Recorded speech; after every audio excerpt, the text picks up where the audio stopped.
Hello दोस्तों। I hope आप सब बहुत अच्छे होंगे और आपकी प्रिपरेशन जो है बहुत अच्छी चल रही होगी। जब भी हम यूपीएससी की तैयारी स्टार्ट करते हैं या स्टेट सिविल सर्विसेज की तैयारी स्टार्ट करते हैं तो दिमाग में एक चीज़ हमेशा बार बार घूमती है कि जो मेंस की आंसर राइटिंग है वो कब स्टार्ट करनी चाहिए और जो मेंस के आंसर्स हैं वो किस तरीके से लिखने चाहिए और एक परफेक्ट आंसर या फिर एक अच्छा आंसर क्या हो सकता है, उसके लिए क्या बेसिक बेसिक आप बोल सकते हो, बातें हमने ध्यान में रखनी है। आज की जो हमारी वीडियो है, आज का जो हमारा सेशन है, इसी के बारे में है कि अगर आपने प्रिपरेशन को जस्ट स्टार्ट किया है और अभी आपने आंसर राइटिंग स्टार्ट करनी है तो किन बातों को आप दिमाग में बिठा के चलोगे, क्या क्या चीजें हैं बेसिक जो आपको समझनी है आंसर राइटिंग के बारे में। राइट, सो आज का हमारा पूरा सेशन इसी के बारे में है। आई होप ये आपके लिए हेल्पफुल रहेगा। यहाँ पे सबसे पहले एक क्वेश्चन मैंने रखा है कि जिससे आप समझ पाओ कि जब आप आंसर राइटिंग स्टार्ट करते हो तो बेसिक से स्टार्ट करो, बहुत ही ज्यादा एडवांस क्वेश्चंस उठाने की जरूरत नहीं है, बेसिक बेसिक क्वेश्चंस उठाओ सबसे पहले, है ना। एक बार हमने पढ़ लिया, जैसे मान लो आपने लक्ष्मीकांत को पढ़ लिया है, पॉलिटी पढ़ ली है या हिस्ट्री पढ़ ली है या ज्योग्राफी पढ़ ली है, तो उसके बेसिक जो कंसेप्ट हैं उसके ऊपर कुछ आंसर्स को लिख के देखो, जिससे धीरे धीरे आपके अंदर वो स्किल जो है वो डेवलप हो जाएगा। इस क्वेश्चन को देखो, यहाँ पे जो स्क्रीन पे दिया गया है, what do you understand by parliamentary system? Explain features of Indian parliamentary system. सबसे पहले आपने क्वेश्चन को समझना है कि क्वेश्चन के अंदर क्या पूछा गया है, क्वेश्चन की डिमांड क्या है।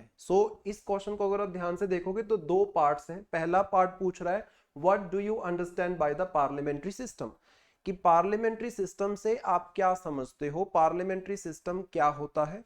और नंबर टू जो पार्ट है that is explain the features of Indian parliamentary system. खास तौर पे उन्होंने बोल दिया कि इंडियन पार्लियामेंट्री सिस्टम के जो कुछ फीचर्स हैं उसके बारे में आपने लिखना है, उसको आपने एक्सप्लेन करना है।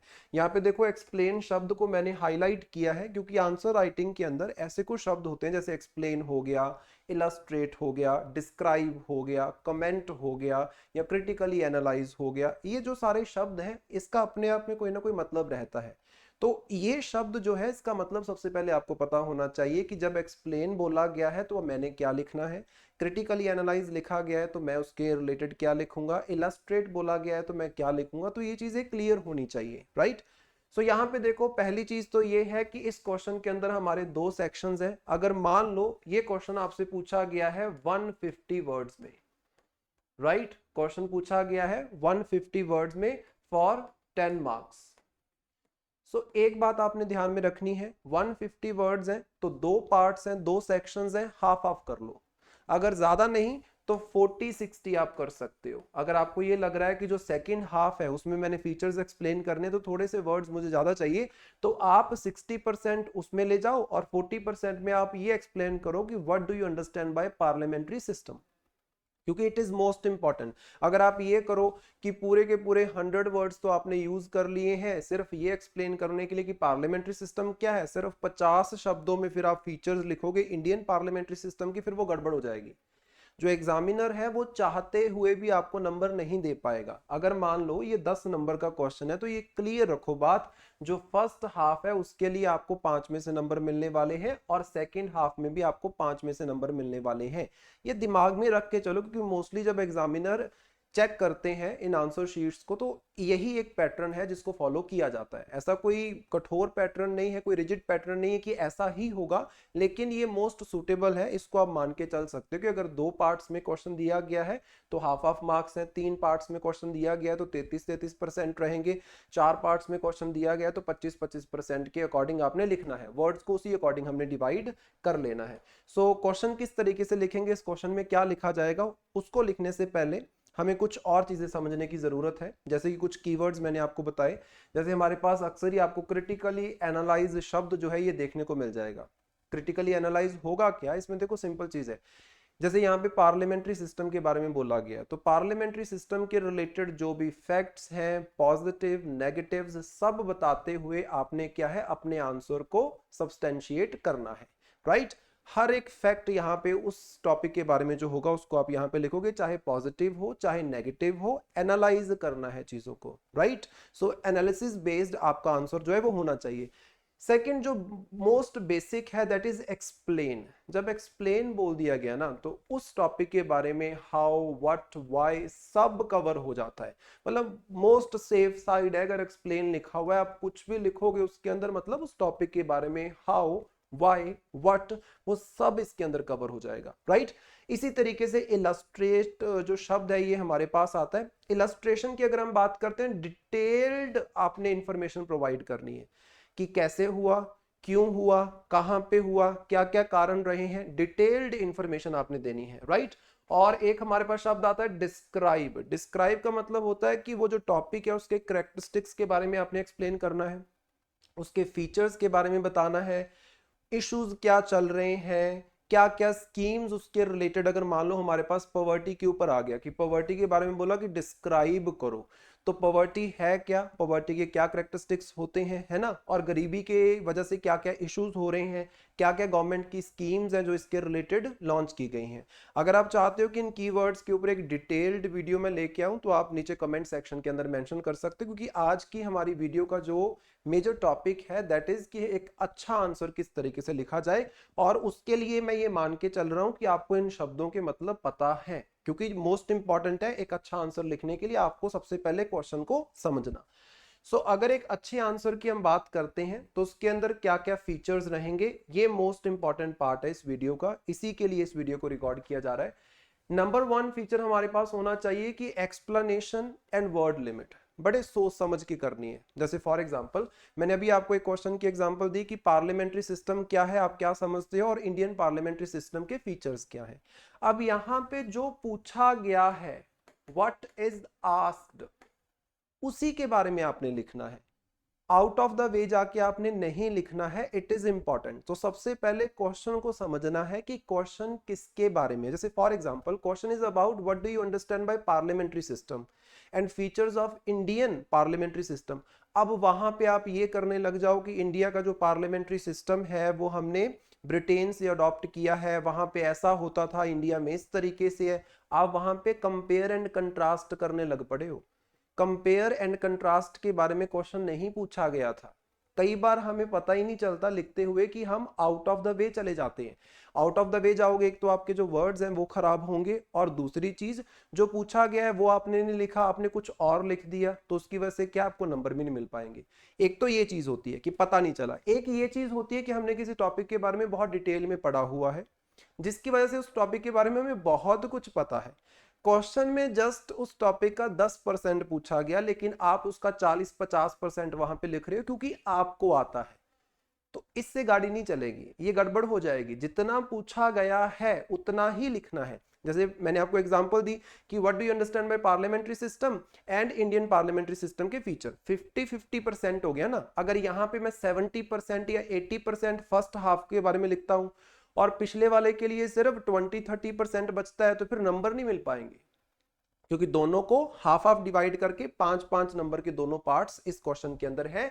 तो मतलब वर्ड लिमिट को भी ध्यान में रखना है, एक्सीड नहीं करना है, क्योंकि यही तो सबसे बड़ा चैलेंज होता है कि कम शब्दों के अंदर अच्छी क्वालिटी जो है वो आपने प्रोवाइड करनी है, राइट। जो पूछा गया है वही लिखना है, आउट ऑफ द वे जाके नहीं लिखना है। जितना पूछा गया है, जिस लेवल तक पार्लियामेंट्री सिस्टम के बारे में पूछा गया उतना ही लिखो, एक्स्ट्रा लिखने की जरूरत नहीं है। और जितने वर्ड लिमिट में पूछा गया है वैसे ही हमने लिखना है, राइट। सेकंड हमारे पास आ जाता है बैलेंस्ड अप्रोच। इसमें दो चीजें आ सकती हैं। नंबर 1 तो जैसे मैंने आपको बताया कि क्वेश्चन के अंदर अलग अलग सेक्शंस होते हैं।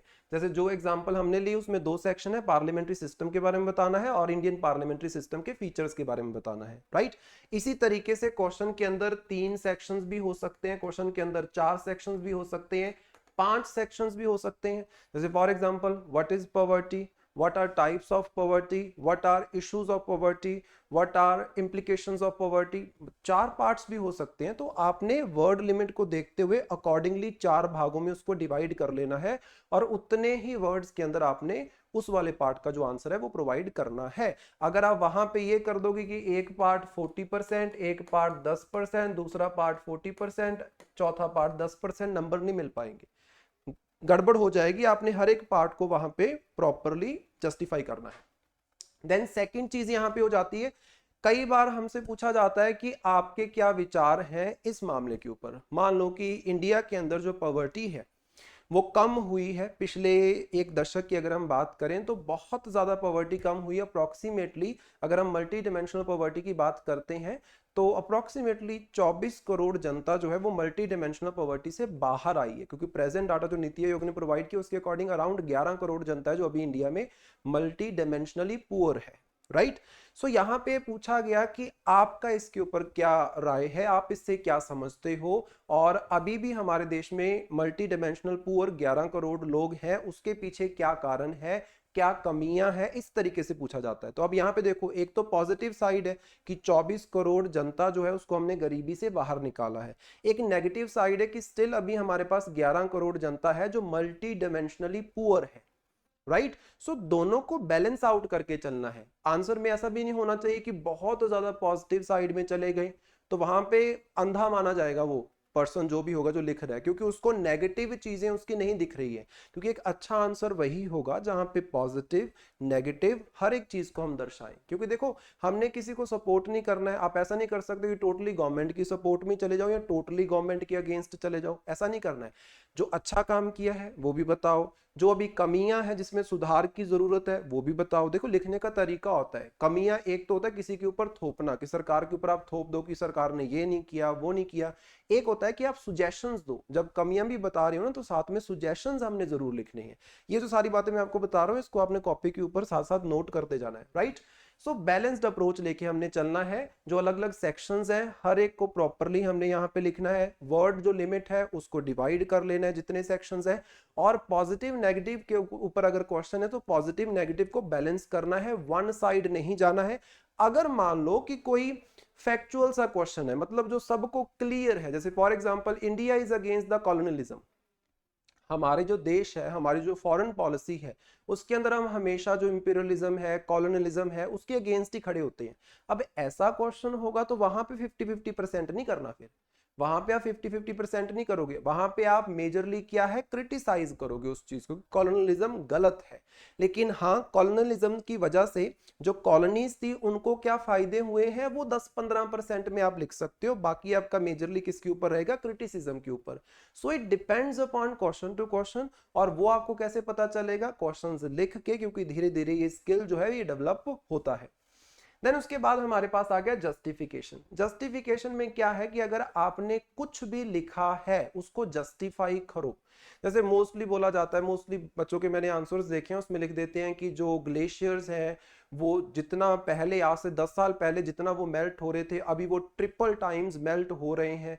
अब लिखने से कुछ नहीं होगा, वहां पे आपको रिपोर्ट बतानी पड़ेगी कि कौन सी रिपोर्ट ये बात बोलती है। अगर आप बोल रहे हो कि आने वाले टाइम में, या जैसे अभी रिसेंटली बजट के अंदर लिखा गया कि 2047 तक, 2047 मतलब जब हमें आजाद हुए 100 साल हो जाएंगे, 2047 तक इंडिया को डेवलप्ड बनाने का टारगेट जो है वो सरकार रख रही है। सो जब आप लिखोगे ना कि इंडिया डेवलप्ड बनने का टारगेट अचीव करना चाहता है 2047 तक, कहां पे ये चीज मेंशन की गई, कौन सी पॉलिसी के अंदर मेंशन की गई, कौन से डॉक्यूमेंट के अंदर मेंशन की गई, कौन सी रिपोर्ट के अंदर, कौन से इंडेक्स के अंदर बताया गया। जैसे मैंने अभी आपको बताया कि 24 करोड़ जनता जो है वो मल्टी डिमेंशनल पॉवर्टी से बाहर आ गई है। साथ में मैंने ये भी बताया ना कि नीति आयोग के द्वारा ये रिपोर्ट दी गई है ऑन मल्टी डिमेंशनल पॉवर्टी, तो साथ में ये रिपोर्ट को मेंशन करना है। अच्छा, अगर आप कोई बात बोल रहे हो, मान लो कोई फिलोसफिकल आपका क्वेश्चन है ना, ऐसे के अंदर आप हो, तो वहां पे अगर आप कोई बात लिख रहे हो, कोई कोट लिख रहे हो, तो साथ में आपने क्या करना है, उस स्कॉलर का नाम या फिर उसकी बुक का नाम जरूर मेंशन करना है। देखो, इतना भी नहीं होना चाहिए कि आप फैक्ट से पूरे का पूरा आंसर अपना भर दो। जस्टिफाइड होने का मतलब ये नहीं है कि आपके आंसर के अंदर सिर्फ फैक्ट पे फैक्ट पे फैक्ट ही हमें देखने को मिले। हाँ, जितनी रिक्वायरमेंट है उतने जरूर ऐड करने हैं। ऐसा भी ना हो कि बिल्कुल ही आपने जस्टिफाई नहीं किया, बस लिखते गए, तो वो फिर कहानियां लिखोगे तो उसके ऊपर नंबर नहीं मिलेंगे। उन कहानियों को जस्टिफाई करना पड़ेगा आपको, साथ में रिपोर्ट, कोई डाटा, कोई इंडेक्स प्रॉपरली मेंशन करना पड़ेगा कि इस रिपोर्ट के अकॉर्डिंग ये बोला गया है, राइट। तीसरी चीज हमारे पास आती है लैंग्वेज, बड़ी इंपॉर्टेंट है। देखो लैंग्वेज में हमेशा स्टूडेंट्स को ये होता है कि सिंपल लैंग्वेज अगर लिखेंगे तो नंबर मिलेंगे या नहीं मिलेंगे। देखो सिंपल लैंग्वेज लिखने से नंबर मिलते हैं, बिल्कुल मिलते हैं, लेकिन वो लैंग्वेज इतनी भी सिंपल ना होनी चाहिए कि जैसे डे टू डे लाइफ में हम जिस तरीके से बोलते हैं वो भाषा आप वहां पे नहीं लिख सकते हो। सिंपल रखो, बहुत ही हार्श या बहुत ही हाई फाई वोकेबलरी आपको यूज करने की जरूरत नहीं है। सिंपल जैसे नॉर्मली आप बुक्स के अंदर पढ़ते हो सिंप्लीफाइड तरीके से, क्योंकि सिविल सर्विसेज की जो बुक्स आती हैं, लक्ष्मीकांत है या रमेश सिंह है, इसके अंदर जो लैंग्वेज लिखी जाती है कोई बहुत ही ज्यादा हाई फाई लैंग्वेज नहीं होती है, सिंपल ही लैंग्वेज यूज की जाती है। अच्छा इसमें एक चीज और होती है, अगर आप पॉलिटी का आंसर लिख रहे हो तो वहां पे कुछ बेसिक टर्मिनोलॉजीज होंगी जो आपको मेंशन करनी पड़ेंगी, उनको आप सिंप्लीफाई नहीं कर सकते। इकोनॉमी का आंसर लिख रहे हो तो वहां पे कुछ बेसिक टर्मिनोलॉजीज होंगी जिसको आप वहां पे लिखोगे, मेंशन करोगे। ज्योग्राफी का आंसर है तो वहां पे भी सेम चीज रहेगी, राइट। सो लैंग्वेज जो है वो आपकी सिंपल हो सकती है, इसमें कोई इशू नहीं है। सिंपल लैंग्वेज होने से कोई आपके नंबर नहीं कटने वाले, क्योंकि यहाँ पे जर्नल सर्विसेज के लिए हम एग्जाम दे रहे हैं। सो एक जर्नल स्टडीज का पेपर आप लिख रहे हो, जर्नल अवेयरनेस का पेपर आप लिख रहे हो, और आपको जर्नल नॉलेज होनी चाहिए, राइट। सो लैंग्वेज भी आपकी अगर जर्नल चलेगी, मतलब नॉर्मल सी लैंग्वेज चलेगी तो चलेगा, ऐसा कोई इशू नहीं है। बट कई बार क्या होता है, जैसे फॉर एग्जांपल कि हिंदी के अंदर अगर कोई पर्सन आंसर लिख रहा है, सो हिंदी बिल्कुल ऐसी नहीं लिख देनी है आपने कि जैसा आप रोजमर्रा की जिंदगी में जैसे मैं बात कर रहा हूं तो इस तरीके से ये सारे शब्द आप नहीं लिख सकते जब आंसर लिखोगे। थोड़ा सा उसको बुकिश टच जो है वो आपको देना पड़ेगा। हाँ बहुत बड़ी वोकेबलरी को यूज करने की जरूरत नहीं, लेकिन थोड़ा सा लगना चाहिए, प्रेजेंटेबल होना चाहिए कि हाँ कुछ आंसर लिखा हुआ है, ऐसा ना लगे कि किसी ने किसी को खत लिखा हुआ है, वो चीज नहीं होनी चाहिए यहाँ पे, राइट। देन उसके बाद नॉन लिंग्विस्टिक प्रेजेंटेशन की अगर हम बात करते हैं, मोस्टली स्टूडेंट क्या करते हैं कि डायग्राम के ऊपर इधर उधर से सुन लिया, टॉपर से सुन लिया, किसी की वीडियो देख ली, सो डायग्राम के ऊपर इतना फोकस हो जाता है कि जहां पे डायग्राम नहीं भी बनानी वहां पे भी डायग्राम बनाने लग जाते हैं। ऐसा जरूरी नहीं है, ऐसा कोई स्टैंडर्ड यूपीएससी ने या फिर किसी स्टेट सिविल सर्विसेज बोर्ड ने सेट नहीं किया है कि आपको डायग्राम बनानी है। अगर देखो रिक्वायरमेंट है तो डायग्राम बनाओ, अगर रिक्वायरमेंट नहीं है तो डायग्राम बनाने की जरूरत नहीं है। जैसे फॉर एग्जांपल मान लो आप ज्योग्राफी का कोई क्वेश्चन लिख रहे हो, हिमालयाज के बारे में, हिमालय के डिफरेंट जोन्स के बारे में आप मेंशन करना चाह रहे हो और उनके कैरेक्टरिस्टिक्स बताना चाह रहे हो, तो वहां पे आप डायग्राम बना सकते हो। वहां पे एक सिंपल डायग्राम बनाओ, इस तरीके से आप बोल सकते हो कि इंडिया का जो ऊपर वाला पोर्शन है उसको इस तरीके से हमने मेंशन किया, राइट, इस तरीके से हमने इसको मेंशन कर दिया, और यहाँ पे जो 4 जोन्स हैं हमारे उनको ड्रॉ कर दिया इस तरीके से कि 4 कौन कौन से हॉरिजॉन्टल जोन्स आपको देखने को मिलते हैं हिमालयाज के अंदर। मतलब ऐसे सिंपल सी डायग्राम, और नीट एंड क्लीन होनी चाहिए। ऐसा नहीं कि हौच पौच सी डायग्राम बना दी फिर मत बनाओ। अगर अच्छी डायग्राम बनानी नहीं आती है तो मत बनाओ। अब वहां पे अगर आप देखो, आप इस तरीके से अगर साफ साफ डायग्राम बना रहे हो तो ठीक है, अगर हौच पौच कर रहे हो तो आप अपना स्पेस जो है वो उसको वेस्ट कर रहे हो। उसी स्पेस का आप इस्तेमाल कर सकते हो कोई 4 और वर्ड्स लिखने के लिए, अगर आपके पास वर्ड लिमिट बची हुई है तो, राइट। सो डायग्राम अगर बनाना है, मान लो कि ये मेरे पास शीट है जहां पे मैंने आंसर लिखना है। सो यहां से मान लो मैंने अपना जो आंसर है इसको स्टार्ट किया है। इंट्रोडक्शन के अंदर देखो डायग्राम का कोई मतलब नहीं होता, यहाँ पे प्रॉपरली अपनी इंट्रोडक्शन लिखो इस तरीके से, प्रॉपर हमने लाइन टू लाइन इंट्रोडक्शन लिखी। उसके बाद नीचे जब हमारा बॉडी वाला पार्ट स्टार्ट होता है, अच्छा ये बॉडी शब्द मेंशन करने की जरूरत नहीं है, बॉडी वाला पार्ट स्टार्ट हुआ तो मोस्टली वहीं पे डायग्राम आएगी। सो इस तरीके से आप क्या कर सकते हो, ऐसे एक लाइन लगा के, जितनी डायग्राम के लिए आपको स्पेस चाहिए, मतलब क्लियर सी दिखनी चाहिए डायग्राम, बनाया क्या है उसमें लिखा क्या है समझ आना चाहिए, यहाँ पे आपका जो डायग्राम है वो बन जाएगा। और बड़ी साफ सुथरे तरीके से आपने डायग्राम में जो भी चीजें मेंशन की है उसको लिखना है, जो कि एग्जामिनर को पता चले कि आपने डायग्राम बनाई क्यों है और वो आपकी डायग्राम क्या रिप्रेजेंट कर रही है। अगर आपने डायग्राम बना दी उसमें कुछ नहीं लिखा तो एग्जामिनर के पास इतना टाइम नहीं है कि वो अपने दिमाग लगा के वहां पे ढूंढे कि ये क्या बोलना चाह रहा होगा। ये आपकी रिस्पॉन्सिबिलिटी है, राइट। जैसे मैंने लैंग्वेज भी आपको बताया, लैंग्वेज जब आप लिखते हो, जब आप अपना आंसर लिखते हो तो एक प्रॉपर फ्लो वहां पे होना चाहिए। लैंग्वेज में ये इंपॉर्टेंट चीज है कि एक फ्लो होना चाहिए। फ्लो में जैसे फॉर एग्जांपल आप न्यूज़पेपर का आर्टिकल उठाओ तो आपका एक लय चलती है, एक फ्लो चलता है, पिछला आपने पैराग्राफ जो पढ़ा है अगले पैराग्राफ के साथ रिलेटेड है, वो वाला पैराग्राफ नेक्स्ट पैराग्राफ के साथ रिलेटेड है, देयर इज अ रिलेशन। ऐसा नहीं होना चाहिए कि इंट्रोडक्शन में कुछ और ही बात कर दी, बॉडी में कुछ और ही बात कर दी और कंक्लूजन कहीं और ही जा रहा है। समझ रहे हो, सिंपल लिखो, इधर उधर की बातें सुन के घबराने की जरूरत नहीं है कि पता नहीं क्या ही हमने यहाँ पे नई इन्वेंशन कर देनी है, ऐसा कुछ नहीं है। आप ग्रेजुएशन में, अगर आप ग्रेजुएशन करी है अभी अभी, तो ग्रेजुएशन में आप अपने आंसर्स लिखते आए हो, अगर मास्टर्स करिए तो मास्टर्स तक आपने आंसर्स लिखे हैं, कोई बहुत ज्यादा डिफरेंट नहीं है। बट बात यह है कि यहाँ पे डाइवर्सिटी है, जिसकी वजह से हमें बहुत कुछ पढ़ना पड़ता है एक क्वालिटी आंसर बनाने के लिए।